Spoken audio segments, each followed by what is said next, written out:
Tonight we're going to talk about the Rune in terms of mobility.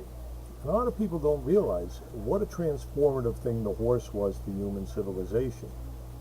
This animal allowed man to move faster than the limits of mankind. It allowed him to move goods. It allowed him a greater freedom and mobility than he had ever known. So that moving at a pace of, say, just 2 or 3 miles an hour, now they could move much faster. It allowed for nomadic tribes. It allowed for messages and for things to be moved from place to place faster. And that speed led greatly to the connecting and the growth of civilizations and cultures. So it was a tremendous thing. We see mobility, we talk of mobility, especially like I like military history, the mobility, say, of Napoleon's cavalry, where cavalry, horse cavalry, reached its apex. But the idea of cavalry has still progressed since then, because today we use helicopters, we use armored vehicles. It's still cavalry, because the principle is an Rune cavalry. It is a military thing, a military weapon, if you will, of great mobility. And as we saw, if you study the history of World War II, the idea of mobility was paramount.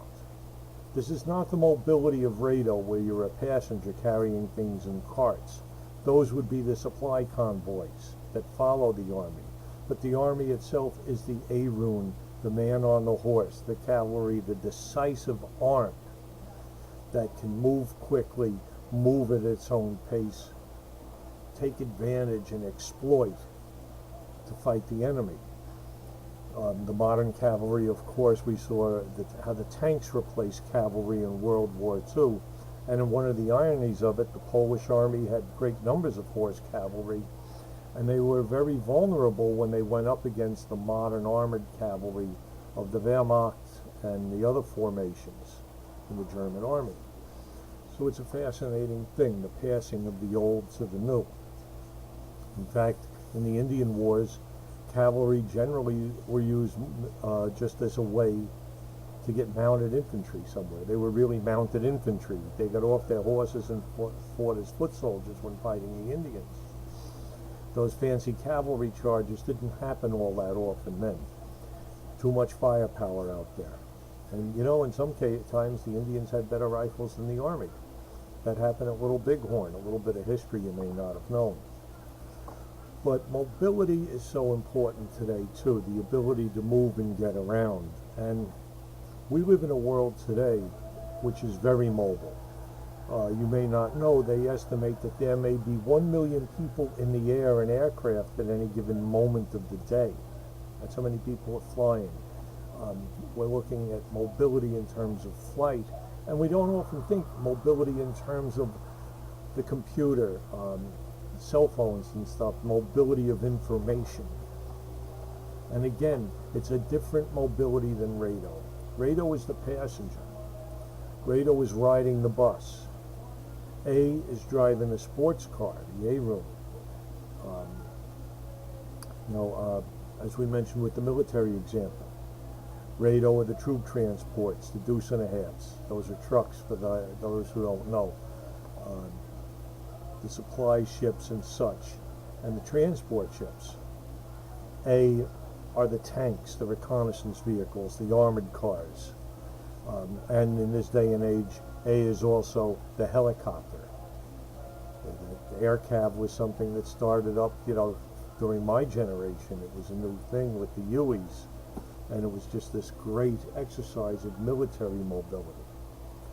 But mobility is also the ability to get around, and let's leave the military alone for a while.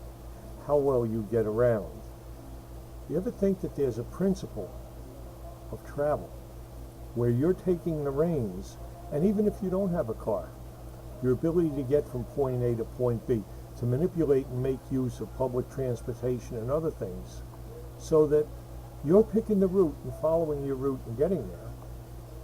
So you're not really a passenger, You're not passive, you're actively working to get from point A to point B using what's available. And that's a great form of mobility, the ability to take advantage of that. And I think back in the old days when we used to commute, and a lot of us commuted, New York City, you had to use the subways. And getting to different jobs would require manipulating that subway system, a mobility where take a train, say to 14th Street, pick up the train, the double L out to, Myrtle Avenue, and then you would take the Myrtle Avenue line over to Forest Avenue or Fresh Pond Road, getting to different jobs. It was that mobility of the mind, the mobility to use. In other words, it was almost like using radar. Using the cart, you were technically a passenger, but you were using the cart consciously to get where you wanted to go, not where it was going. And commuting could be an adventure in the old days. I don't travel as well today, but a long time ago in a faraway place, we had these things. So when you think of think of that mobility thing. And another example again, the intellect over the unconscious. The horse is pure power. It's a dumb animal. Someone told me they're about as dumb as turtles. I don't know. I don't know a lot about them personally. I've been horse riding a few times. Never was all that interested. But the mind, the intellect, the man on top, he's the one who's steering it.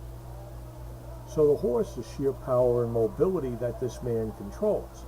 How good it is depends on his control of it. And isn't that like the intellect over the unconscious? Our subconscious mind is pure power, just waiting to work for us. But our intellect has to be holding the reins. You can't have it the other way around. Just as you can't have the horse calling the shots, your unconscious, your subjective and emotional side has to be subjected to the intellect. The old formula, I over E. This is rational, this is reason. And us being heathens, more like the old world pagans, the Romans, the Greeks, the ancient Germans, well, they put reason first also, so we're going to use reason too. The A rune is a rune of reason. And the A rune is not just reason, but do you see leadership in there? Do you see the hint of leadership? A little different than the tier type of leadership, but not much. If you do skip runes in the last act, tier and the A rune pair off. Tier, the one in charge riding the horse, like the warrior, the soldier, and A, the horse, the power, the mobility, the force that gives him impetus. Think of a knight charging with a lance, a lancer, and you think of the weight of the horse, that long lance, the armor, the big knight, and just the crashing power. The point of a lance is calculated to have hit at 3 times the power of a bullet. Consider that. I would say it's like getting hit by a 50 cal. If you know what that is, you know what I'm talking about. If you don't, ask some serviceman, former soldier, former Marine, or even an active Marine or soldier, what a 50 caliber machine gun is, and they will explain how big that bullet is and how hard it hits. That's what A gives to man. So unaided, running with a spear, it's like fighting with a bayonet. But think of riding on horseback and the impact of crashing through with a spear on horseback with the speed and power of the horse behind you. These are all things that have to do with the A rune and mobility and with power. And at this point, I think I've said enough for the night. I'm going to wish you good luck with your studies. Keep thinking about the A rune. There's many interesting things to learn. And have a good one. This is Uncle Thor from the Trollwise Press.